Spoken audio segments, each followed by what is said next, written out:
Hello guys, how are you? I'm Hardeep Singh. Welcome back to your own YouTube channel. IELTS updates and recent exams. For more updates related to recent IELTS exam writing test topics, listening, reading, practice test, and speaking, you got guesswork. Please, guys, participate in everyday listening and reading practice test to achieve your desired band score in your actual IELTS exam. Please hit the like and subscribe button. Press the bell icon for the upcoming notifications. Don't forget like, subscribe and share my YouTube channel and my Facebook page, IELTS updates and recent exams. Part 1. You will hear a conversation between a student and a librarian. First, you have some time to look at questions 1 to 7.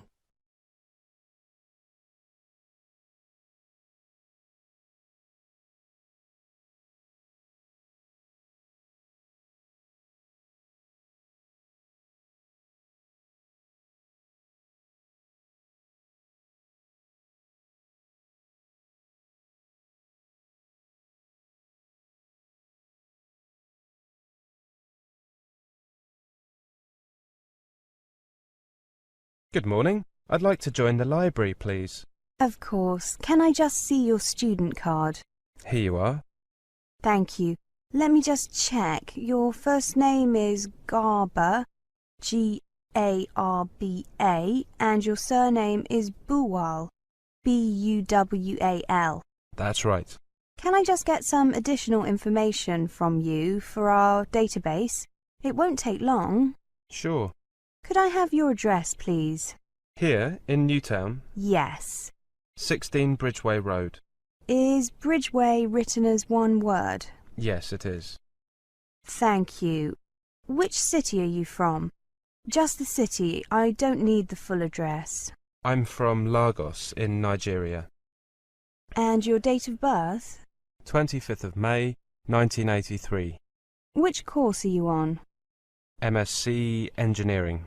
Thank you. That's all the personal data I need. Your library card will be ready tomorrow. Would you like to pick it up here, or shall I send it to your department? I'll pick it up here. Could I just ask you a few questions? Of course. What would you like to know? I heard the library is open 24 hours a day. Is that correct? It will be from the 1st of October, but now we're only open from 9 a.m. to 6 p.m. because this week is only for orientation. There are no formal classes at the university. I see. It's very unusual to have a library that's open 24 hours. We are only the second university in the UK to offer this service. It was instantly popular when we introduced it on the 1st of March last academic year. What facilities are available here? I missed the orientation, I'm afraid. Well, you can see the 3 photocopiers over there by the large desk. The one nearest us is a colour copier. How much does it cost to make copies? 5 pence for black and white and 10 pence for colour. Only A4 sized copies are available. On the other side of the room, by the windows, you can see the computers. They have a database of all our books, newspapers, magazines, and reports in the library. About 500,000 entries in all. Are they connected to the internet? No, we found that too many students wanted to use them. Besides, it's cheap and easy for students to get an internet connection in their accommodation. Before you listen to the rest of the conversation, you have some time to look at questions 8 to 10.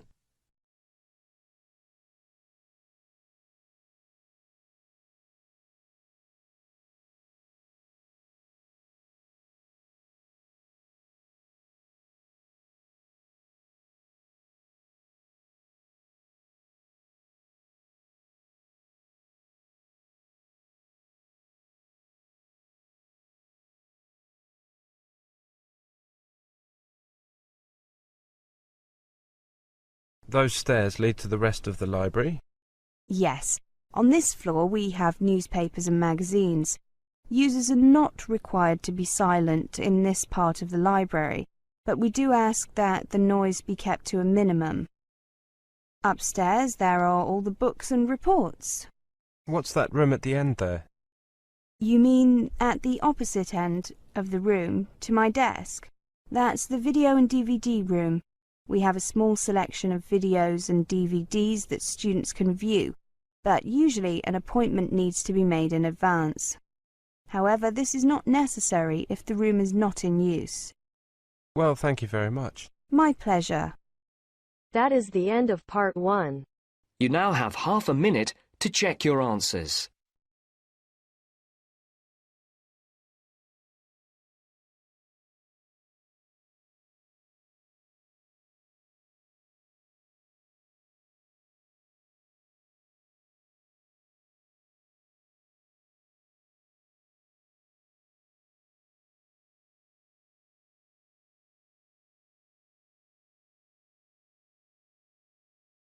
Now turns to part 2. First, you have some time to look at questions 11 to 16.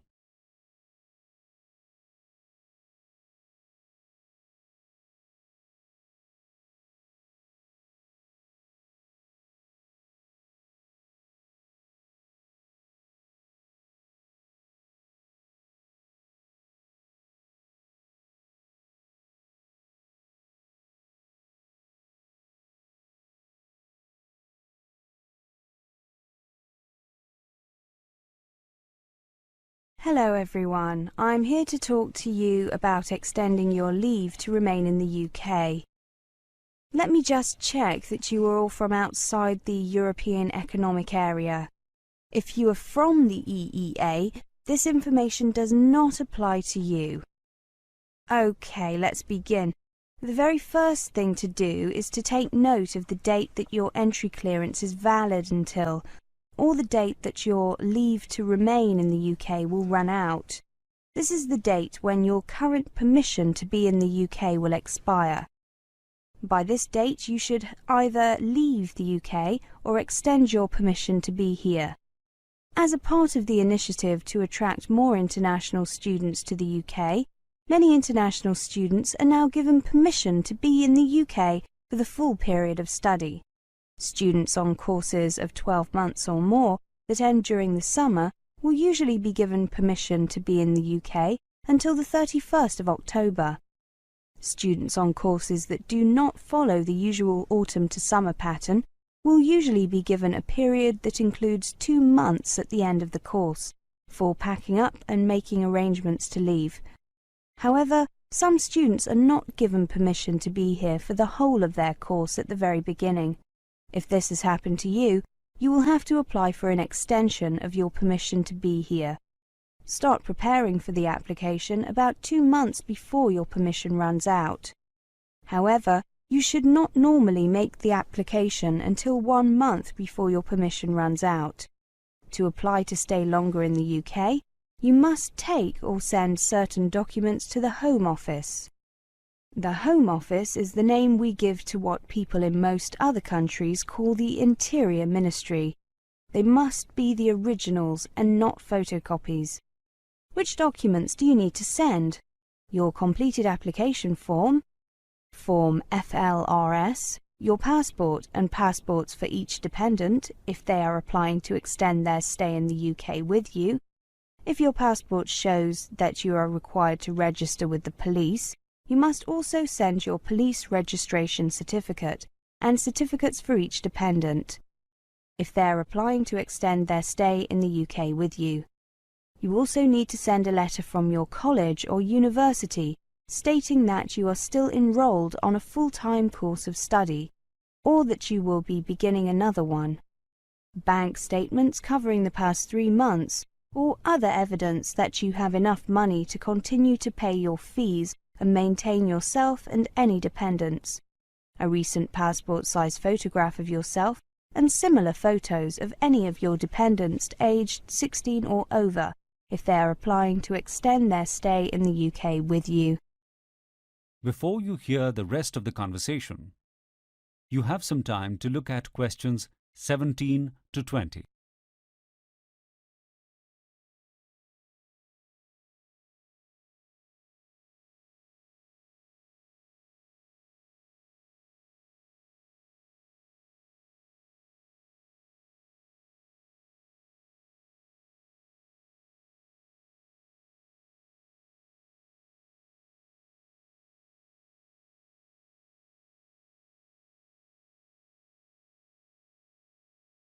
FLRS stands for Further Leave to Remain Student. To get this form, you can download it from the Home Office website or ask at your college or university. When you are preparing to fill out the form, it is a good idea to read the guidance notes. You could also ask a student advisor or welfare officer at your institution for help. Now, where should you send your application? You can only send your application by post. Send your documents to FLRS, Immigration and Nationality Directorate, Sunshine House, 28 Wellington Road, London, W1A 2BY. Send your documents by recorded delivery and keep the receipt as well as photocopies of everything you send. You can expect to wait at least 4 weeks and sometimes considerably longer before a decision on the application is made. I have some good news about the application deadline. According to new regulations, even if you do not have all these documents available, you must still make sure that you apply before your current permission to be in the UK expires. Enclose as many of the documents as you have and include a letter explaining what is missing, why it is missing, and when you will be able to send it to the Home Office. You will then be considered to have made your application in time. If your permission to be in the UK has already expired, contact either a student advisor or welfare officer at your college or university, or the Immigration Advisory Service on their 24-hour emergency line 011 7378 9191, or via their website www.iasuk.org. Please note that if you do make a late application and the application is refused, you cannot appeal against that decision. If your application was made in time, and if your application is refused, you will receive a letter from the Home Office telling you why. The letter will also tell you whether or not you have the right to appeal against the decision. If you made your original application in good time, before your current leave to remain had expired, then you should automatically be given the right to appeal. If you have the right to appeal, you will only have a few days in which to exercise this right. You should therefore ask for professional advice about the appeal process as soon as possible from a lawyer, a student advisor, or welfare officer at your college or university, or the Immigration Advisory Service. That is the end of part 2. You now have half a minute to check your answers.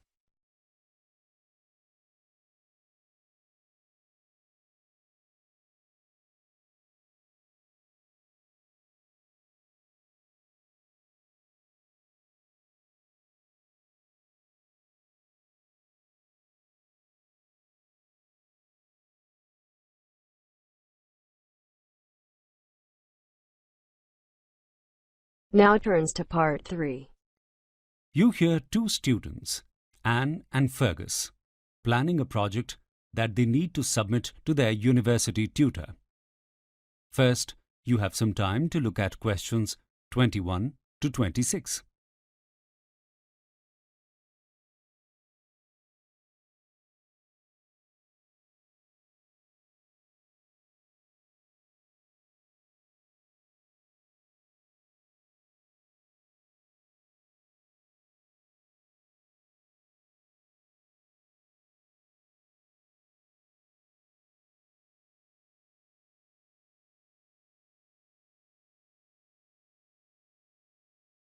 I'm glad I'm doing this project with you, Fergus.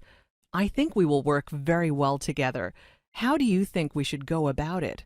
I really like the idea of a project on how potato crisps are made. I did find the whole production process a bit complicated in the lecture, though. It may only take about 15 minutes to get from potato to crisp in a sealed bag, but there are a lot of steps in that process. I think it would be clearer to us if we draw up a flowchart. Then we can see what pieces of machinery are needed for each point in the process. Good idea. I remember that the potatoes they use have to be less than 24 hours out of the ground. so they need to be transported by truck to the factory very quickly.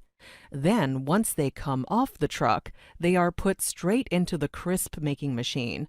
And that's a continuously moving conveyor system that passes the potatoes through numerous barrels, tubs, funnels, and fryers.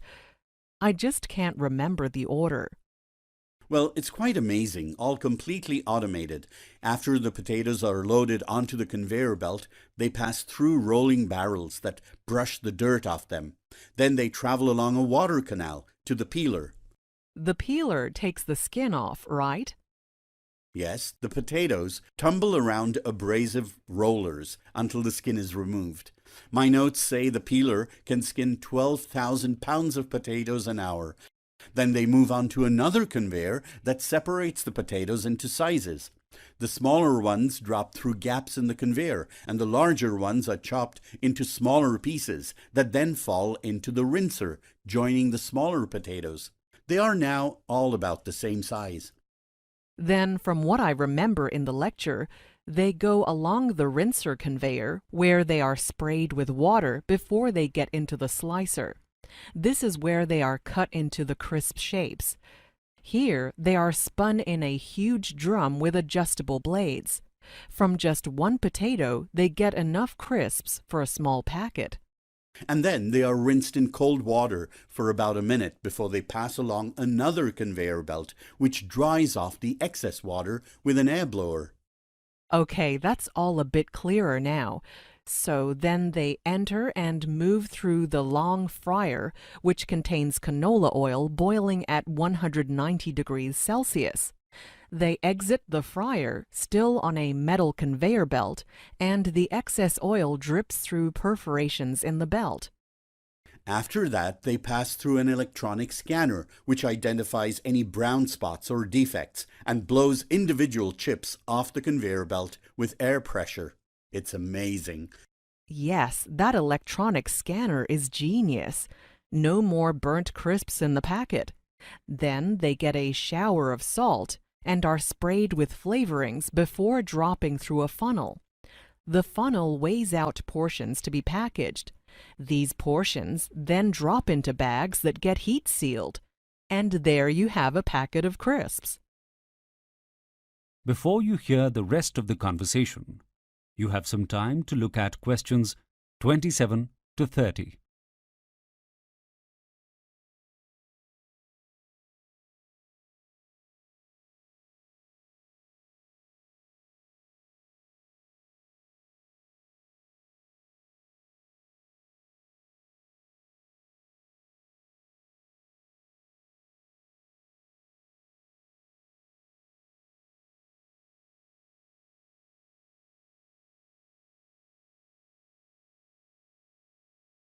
Okay, that flowchart has made everything a lot clearer. Now our project is to come up with some way to reduce the amount of water consumption in the process. How are we going to go about this?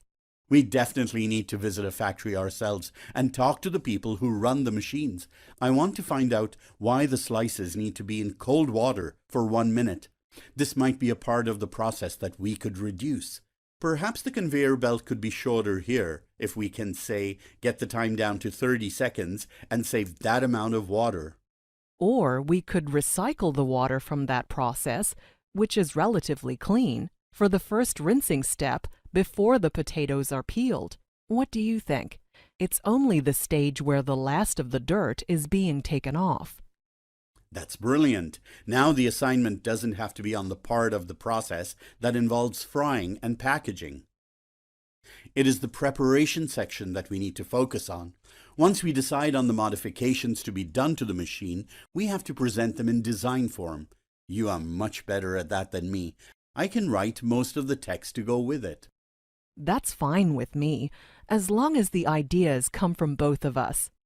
Fergus, can you also arrange the factory visit? Then we can go together. I can't wait to see the machines in action. That is the end of part 3. You now have half a minute to check your answers.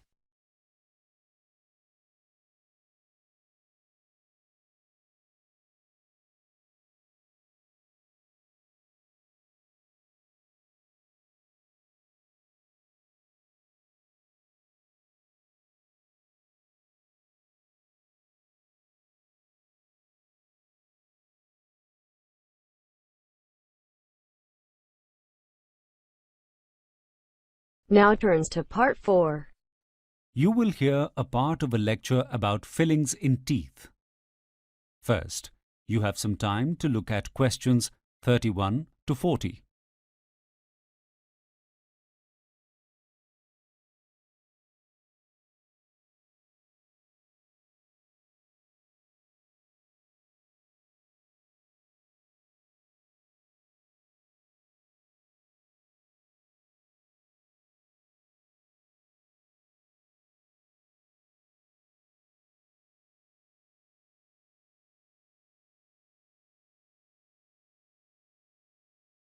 Today, we are going to look at how tooth decay is managed through the repair of dental caries by inserting cavity fillings into teeth.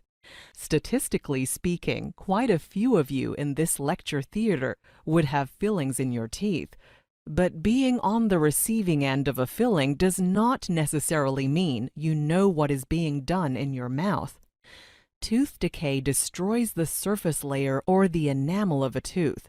This usually occurs in the natural crevices of the occlusal surfaces, or the areas where the teeth touch, in the back molars of the teeth. The decay is caused by a buildup of bacterial matter called plaque, which breaks down the enamel surface. There are varying degrees of this decay. It may just affect a very superficial part of the enamel layer of the tooth, in which case the affected enamel can be simply ground down to reveal undamaged enamel. If the decay passes through the hard enamel layer and into the softer layer under it, called dentine, a cavity filling will need to be done. Should the cavity go as far as reaching the delicate, living pulp of the tooth, at the center of the dentine layer, a more aggressive type of procedure called a root canal filling is required, which involves destroying the pulp and the nerve endings and blood vessels it contains and completely filling the large cavity that is left. Another option is to remove the tooth entirely and replace it with a dental implant, a metal post which is surgically embedded into the jawbone so that the prosthetic replacement tooth can be attached to it. Let's look at the most common procedure, which is a cavity filling for a tooth where the dentine layer has been compromised. The dentist cleans away the remaining decay in the tooth with a drill after the patient has received a numbing local anesthetic. This removal of decayed enamel and dentine prevents further damage, but the tooth now needs to be repaired with a filling to make it sound again. Cavity filling material was traditionally a silver metal amalgam, but now most dentists have started using composite resin to fill teeth, as it has the advantage of being able to be color matched to that of the enamel, while amalgam fillings are the color of metal. In the past, amalgam fillings were the more durable option, but now configurations of composite resin have been developed which are nearly as durable. A composite resin filling is injected into the prepared cavity in a paste form with a pump syringe that allows the dentist to fill the cavity in layers of the resin. Each layer is hardened separately by curing it with ultraviolet light in a process called photopolymerization. This means the paste can mold exactly to the shape of the cavity. After the final layer, the dentist then shapes the surface to match the natural occlusal surface of the tooth. Amalgam is used to fill the teeth in a similar way. Silver amalgam is a combination of silver, tin, and mercury, and is mixed in a machine in the surgery before being inserted. Remember, the composite resin arrives already mixed in a pump syringe. With an amalgam filling, the dentist needs to remove more of the tooth to create retention grooves. This means carving certain angles and bevels into the teeth so that the filling locks into the structure of the tooth, a bit like a jigsaw. In this way, it is less likely to fall out. This is not necessary with composite resin, as it uses a chemical bonding process rather than relying on more mechanical retention. The amalgam is packed tightly into the cavity and then molded and carved to fit the shape of the tooth surface. It takes about 24 hours to harden completely, so the patient needs to avoid chewing in that time. The important thing for both processes is that all the decaying tooth matter is completely removed before the tooth is filled, or the decay may return under the filling and might result in the loss of the tooth. The choice of whether to have composite resin or amalgam fillings can be decided upon the balance of a number of factors. Composite resin fillings are more aesthetically pleasing, as they are the same color as the teeth, and their insertion means that less tooth matter needs to be removed, so the teeth are less compromised in terms of strength and durability. Also, composite resin does not contain mercury, which is of concern to many patients. Amalgam fillings, however, are less expensive and more durable. That is the end of part 4. You now have half a minute to check your answers. So guys, don't forget like, subscribe and share my YouTube channel and my Facebook page. IELTS updates and recent exams. For more updates related to recent IELTS exam writing as topics, listening, reading, practice test and speaking, you got guesswork. Please guys, participate in everyday new IELTS listening and reading practice tests to achieve your desired band score in your actual IELTS exam. For more IELTS material, visit my official website www.ieltsupdatesandrecentexams.com. The link is given below in the description. If you need PDF files of latest IELTS material, then please join my Telegram channel. So guys, please write your score below the comment section. Again, thanks for listening. God bless you all guys. Stay tuned, stay safe.